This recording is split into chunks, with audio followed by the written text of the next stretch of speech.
Hey guys, we're gonna do a quick walk around here on the KTM. A video that was posted was prior to the bike being completed.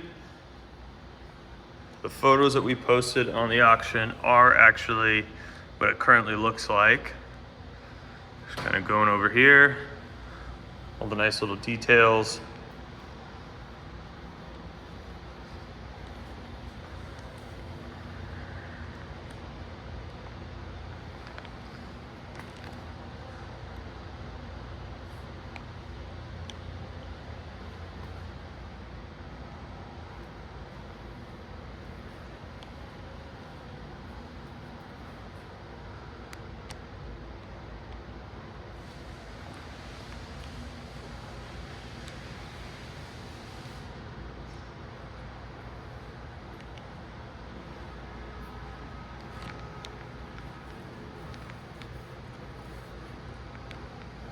If you have any questions, leave a comment down below or use the contact seller button. We'd be happy to answer any questions.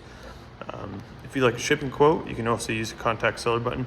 We can assist with that.